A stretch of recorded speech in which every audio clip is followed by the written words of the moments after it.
Hey YouTube, this is a long time coming. I haven't actually physically talked to him myself, Eric West of MAUIRealestate.org. Shaka, aloha everybody that's going to see this. I just wanted to wait until I had a better camera setup or whatnot. Wanted to have a mic so people could hear me better and so on.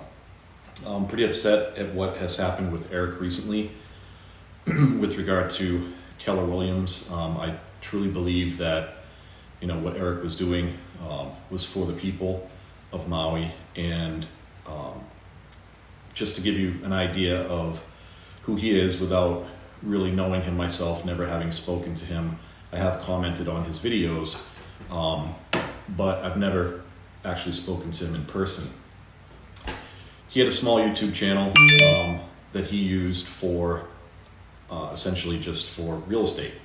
Nothing wrong with being a real estate agent, obviously, and he was raising his family in Maui and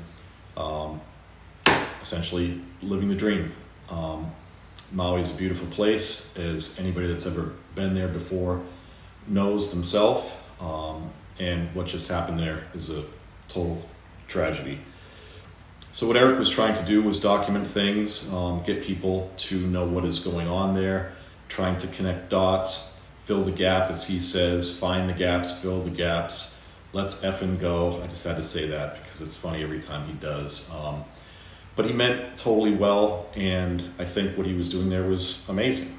I really wanted to help him any way that I could. A little history about myself: retired firefighter for 30 years. I was also a fire investigator, inspector. I was also a fire officer.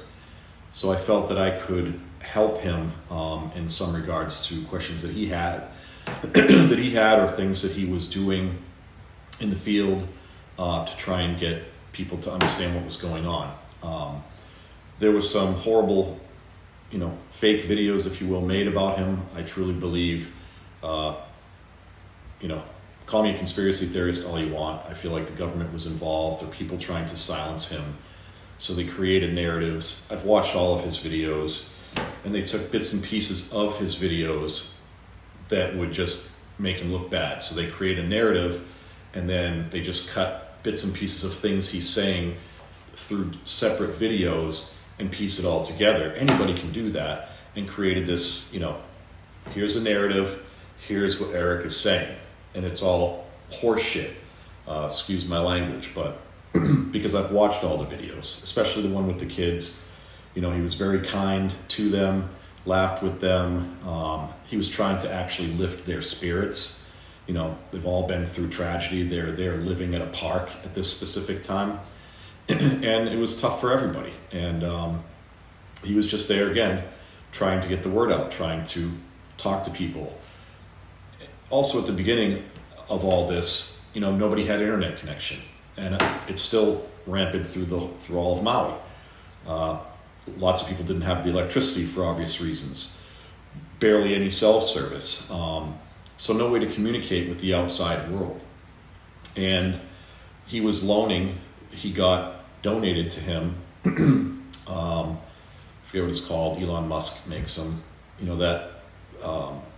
Satellite service for internet. I just can't think of it off the top of my head, just because I'm upset about some of the stuff I'm talking about. But he got that donated to him, plus some other ones, and he was giving them out to people to try and help other people communicate. In communities, places that people that needed it, so that they could, reach loved ones, get the word out. What's really going on here? And when I say what's really going on here, Red Cross was supposed to be helping. FEMA was supposed to be helping. If anybody's been following this, according to the people and so on, FEMA was pushing people away that were trying to bring in goods to the island. Water, just supplies to help people from the other islands. Why would you do that? It makes absolutely zero sense. It's not like they're trying to protect, the island. These people needed all of the things that were coming over. And if I remember correctly, I think it's like an 8 or 11 hour trip from one of these islands there, one way. And there was this one lady that was a captain of one of these boats, and she made it numerous times. And I had happened to watch that video with Eric, where he was talking to one of the locals that's, in the upper echelon of the local people there. But back to what I was talking about, here these people are, whoever they are, and they had that, I don't remember what it's called, it's like the whole conspiracy thing when, through the presidency and everything going on. I can't remember the name of that group either. Some of these things I should write down for my video, but, have that smiley face mask on, whatever, being anonymous. If you're so much into slamming somebody or getting somebody fired from their job, why don't you do what I'm doing?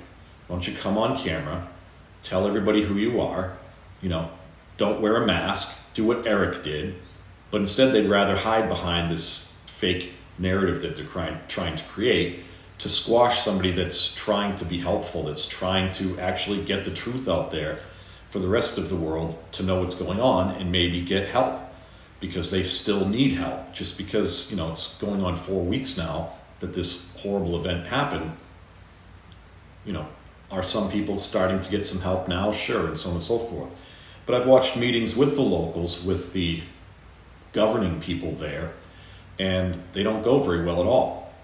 They try to silence the people as they're talking, or they'll talk over them, or they'll, come up with, you only have 3 minutes, or whatever it is.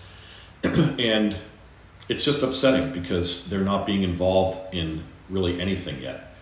So I just wanted to clear the air that, as far as I'm concerned, I'll never use Keller Williams again for anything. I don't care if they have the best interest rates or whatever it is. It's not going to happen. I'm not telling everybody else to boycott them. Eric certainly wasn't either. I will rate them like he did. I think I actually mentioned it in a comment on his channel even before I saw something that he did today. It just reminds me of the whole woke thing and, Bud Light and all this other stuff. You have this giant entity that employs people and so on and so forth, and then you have an individual that's putting himself out there. He has a very small YouTube channel.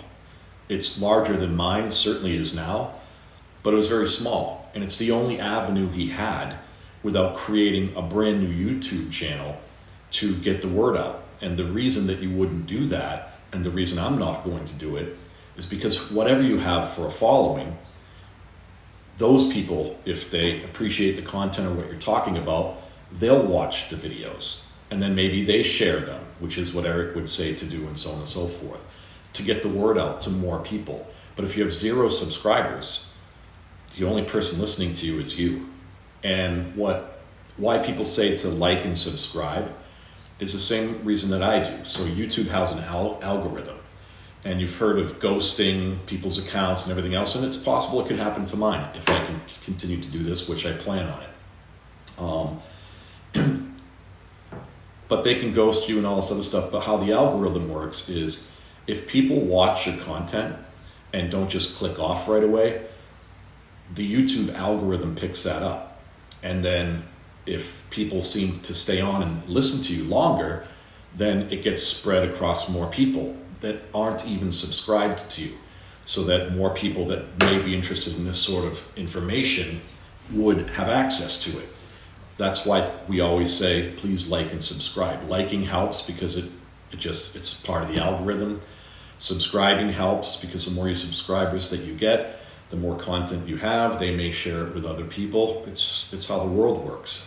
So that's why people are asking you to do that. And especially with content like this that I think is going to be helpful. I'll come out there and say that I'm not trying to accuse anybody of anything. Again, being a firefighter myself, it's the last thing that I would do. But after all of the things that I've watched, things that I've read, and so on and so forth, there's so many questions, right? I mean, none of us are really happy with how this was handled. And it looks fishy. So many things look fishy. So anyway, I just wanted to clear Eric West's name. He meant no harm. He was doing absolutely everything, the right way. He used his channel just because it's the only avenue he had. Fortunately, he had internet connection Again, if I remember through this conversation, I'll say it, or you guys can say it in the comments, that Elon Musk satellite dish thing, whatever. I don't have one, so I don't remember what it's called. But he did everything that he could. He prayed. He believes in God. The guy's a wholesome, beautiful person that was just trying to help other people, and that's it. And yes, he raised a lot of money. The whole purpose of that was to help the people in Maui. And yeah, it took longer than he expected or knew. I've never started a GoFundMe or anything. I don't know anything about that. When he brought up the 215C, whatever it's called, because I've never done anything like that, but I guess for tax purposes and so on and so forth, these are all things that he had to learn on the fly, at the same time editing his videos, getting out there, showing us videos, and did it every day, sometimes numerous times a day. He had his kids helping him. Now one of his sons is going to lose his job, supposedly. All this stuff is just disgusting to me, especially when you have a person that somebody I think did say, called him a patriot. I would say that's exactly what he is. He's a hero,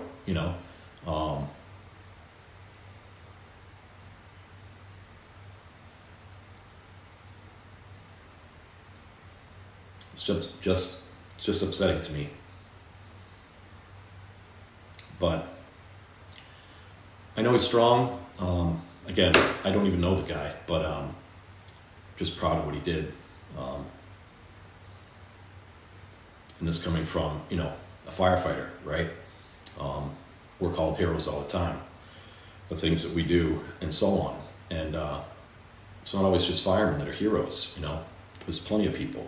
And he reached a lot of us, and I appreciate him for that. And I'm sure that all of you do as well. So he's kind of down right now. He's looking for somebody else to take the torch. If you were in a marathon, the baton ones where they pass to each other, that's how it works. And I think that he needs that right now. I'm not saying he'll never be back and so on and so forth, but as he also said, he doesn't want to be the only one that gets his head chopped off while everybody else runs away. So I'm going to grab the torch, and I wanted to collaborate with him anyway. And again, I'm just going to give my personal opinions of things and things that I noticed that were issues coming from my profession, and kind of like a critique. And as firefighters, and I'm sure the police do it as well. I've never been a police officer, so I'm not sure, but when we go to incidents or we do calls and so on and so forth, we'll have critiques after, and what went right, what went wrong. And I'm not saying they're not going to do that. But as my critique from the outside looking in, and again, I wasn't there and so on and so forth, but just the things that I heard, saw in videos and so on and so forth, it's the only way that I can form my opinion. And the hope is that these questions get asked and people are held accountable for their shortcomings and so on. If I'm the officer of an engine company and we show up with no water in the truck, what do you think is going to happen? Especially if there's no hydrants around. It's my responsibility to make sure that we're ready to go 24/7, 365. Everything is working. Now, it's also my guy's responsibility, and every person has their role, but ultimately it's my responsibility because I'm in command of all of them. So there were people that were in command and in charge, and in my opinion, they dropped the ball. So I have a little list here. I won't get through all of it. Kind of just wanted to introduce myself to you. My name is not Eric West. My name is John. I'll leave it at that. So all you people that are interested in trying to do the same thing to me, I'll give you a little time to try and figure it out yourselves, what my last name is, where I live, my phone number, all that stuff. So essentially this is like a critique. I plan on doing it daily, and like I said, just trying to pick up where Eric left off, where I can't help, so I'm not boots on the ground there. I can't drive around and, show you things and so on and so forth. But what I can do with my knowledge is try and piece together things that we've all seen on videos, things that we've heard people say, and so on and so forth. So let me get into some of that now. So there's Eric West I've watched. There's another person, his YouTube channel is called Hustle Bitch, actually. And maybe some of you, since you've been watching this stuff, have seen those as well. Obviously you've seen Eric's, but maybe you've seen Hustle Bitch as well. And a lot of great things on there by him. I think he's a great YouTuber, and he's trying to get the word out. Again, he doesn't point any fingers, but he doesn't leave any stone unturned either. And that's kind of where I'm coming from. So one of the first things I had on here were, where were the utilities called to help clear the roads for these people who were barricaded to flee? Why this is important to me is, again, being in the fire department, we go to down wires all the time.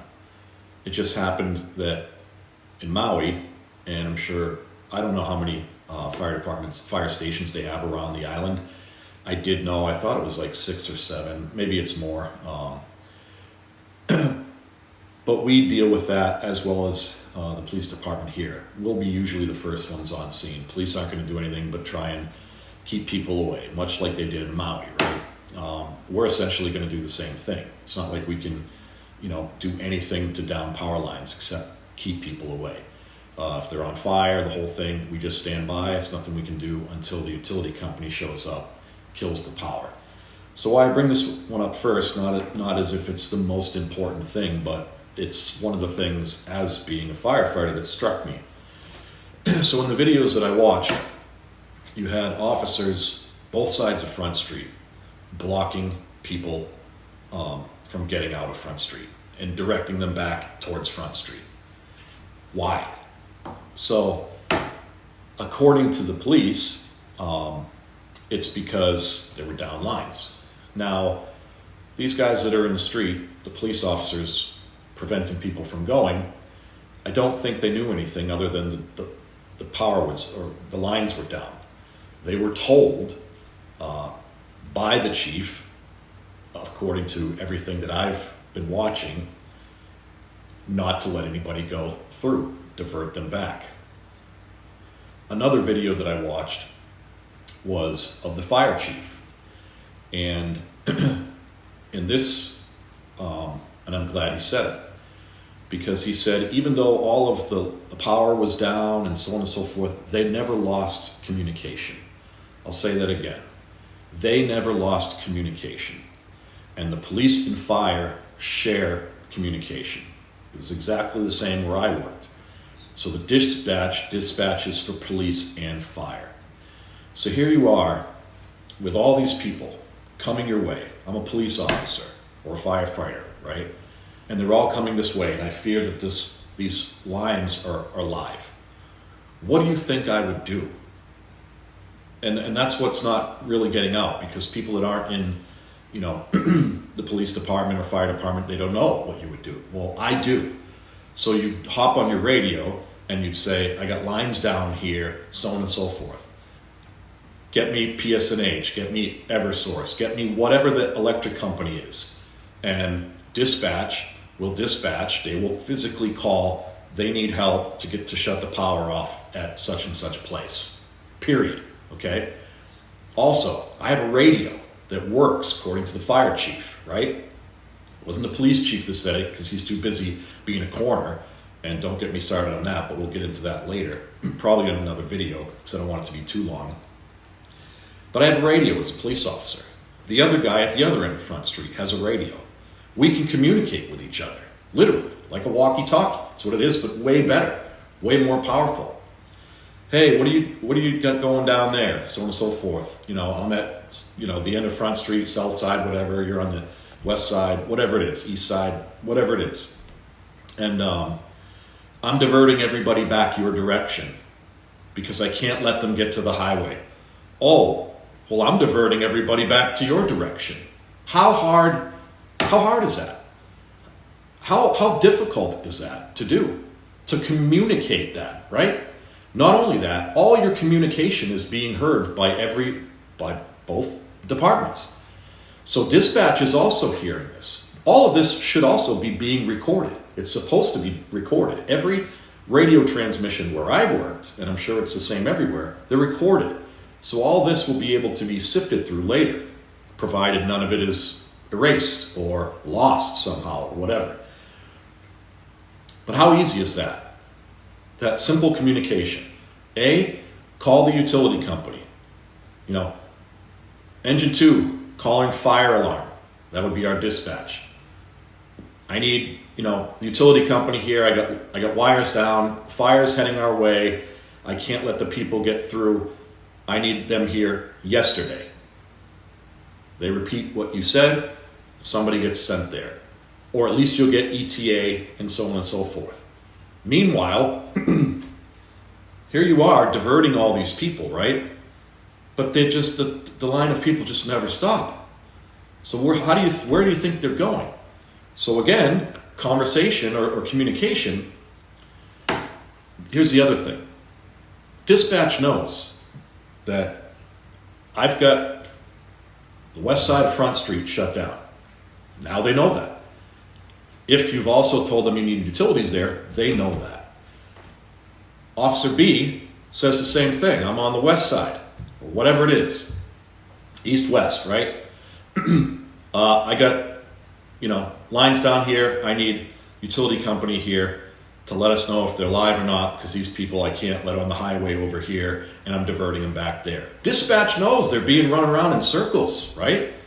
So this is the most immediate need and urgency on the island right now, because the fire's heading that direction, and you're diverting people to Front Street, where the only saving grace is going to be the ocean if they can swim, and if it is a hurricane and so on and so forth.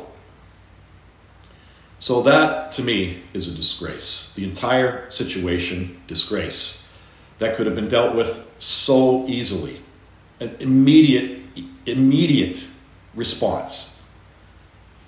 Also, if that conversation went through to dispatch, letting them know lines are down, ordered not to let people cross and go away, right? So they know that happened. The second that they contacted the utility company, what do you think the utility company would say? Because they filed a lawsuit against the utility company, and if you've been following along as well, you know that the utility company said, no, we had the power shut off 6 hours before that fire even started. Power was shut down. So let's think about that for a second. Okay, Officer A contacts dispatch. I'm sitting here. Yep, don't let anybody go over, the lines. Divert them back around. Don't let them get on the highway. Police Officer B, same scenario. So where's the contact to the utility company? Because if somebody contacted the utility company, like I said, we do, first thing that we do, because we can't do anything else other than prevent people from going over and touching them or pulling them out of the way or whatever. That's all we can do. Cordon off the area, protect them, divert them, which is what they were doing. But we make a call. We need the utility company to come down here, cut the power so we can let traffic through. Plain and simple. And the second that they would have done that, let's say that, forget what I said about the power company a few minutes ago, they would have got through to the power company, tell them their immediate emergency, and the utility company would put things off that are in the middle of nowhere, wires down or whatever, and divert all resources or whatever they needed to get there, because they know the fire is going there. It's not rocket science. But had they called the utility company, I don't know whether they did or didn't, but had they, and the utility what do you think the utility company would have said? Power's down.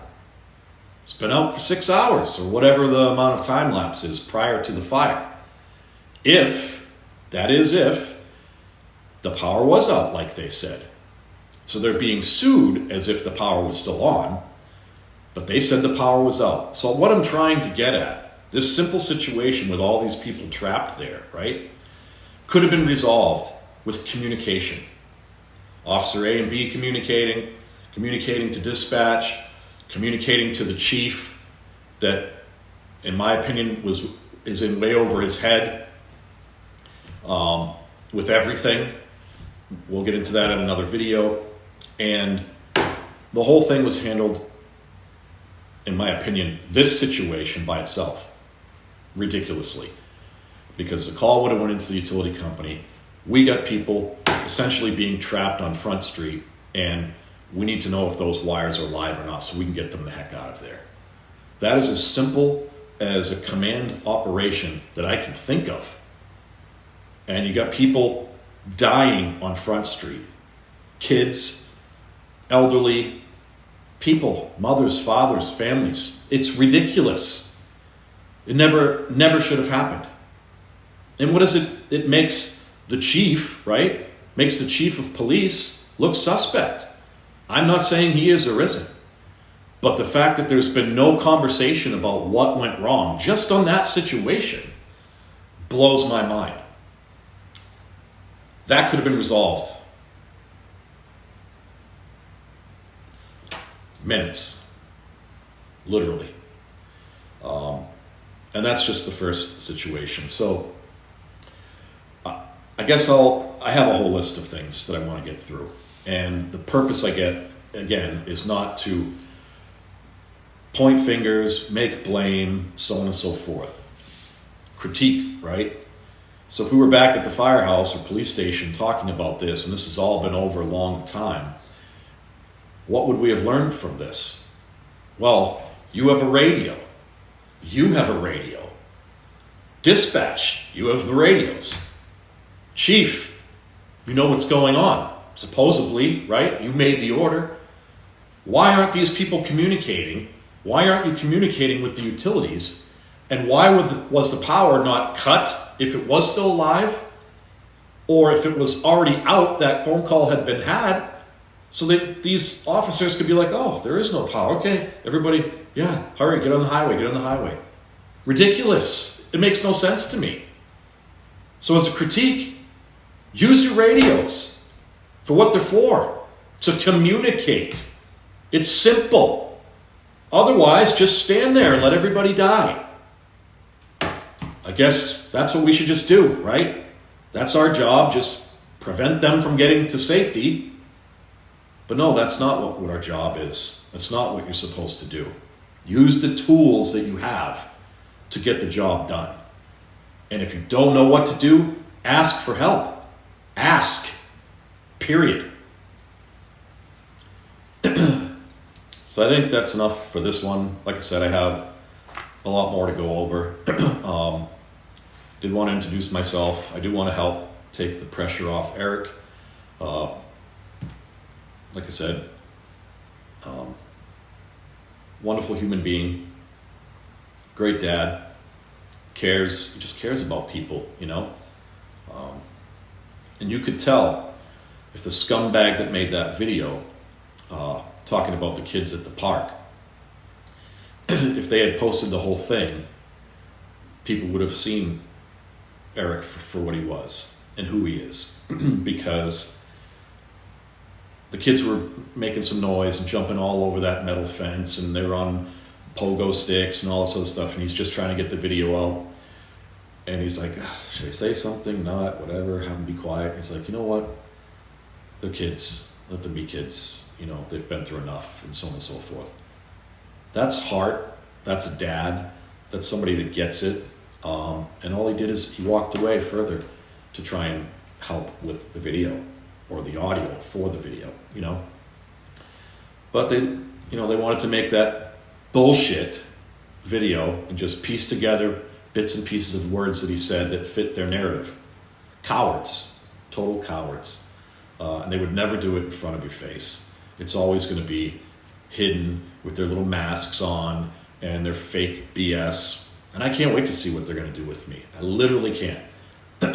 Because I'll just do it right back. Not a problem. I know what I'm talking about. So try and say that I don't. I have 30 years of experience behind me. Do your best. Give me your best shot. Without further ado, thank you guys for watching. If you end up watching, like I said, I'm not trying to boycott Keller Williams. I personally will never use them again. To me, they're no better than Bud Light. If you're into Bud Light, who am I to say anything different? But that's all I got, guys. Hopefully you got some information out of this. If you did, please like it, subscribe. Now you know why it's important, because it just helps with the algorithm. If you watched it all the way through, I really thank you, because that helps with the algorithm. Because like I said, without even being subscribers or whatever, it gives, YouTube will put it out to more people, depending on how long it's watched, for the most part. That's how the algorithm works. And please share it with other people. I think I'd rather keep it off Instagram, because that's and TikToks and all this other stuff, because that's where, Eric got tied up with all this. To me, those are cancer sites. I kind of like Instagram a little bit. Some of the videos are funny. TikTok, I don't use it because it's run by China, and if you want to allow China into your lives and know everything about your kids and your family and everything that you do, all the power to you. I don't. So I don't use TikTok. Like I said, Instagram's kind of funny, and that's about it. I'm just a YouTuber, very small channel, and my channel, if you look through it after, it's just all about helping people. That's all I've done my whole life. So I became a fireman. So anyway, I hope you enjoyed this. I will have many more. I have tons of stuff to talk about, and hopefully eventually we can get to the truth, and and the people that need to be held accountable end up held accountable. So without further ado, aloha, mahalo everybody, and see you in the next video.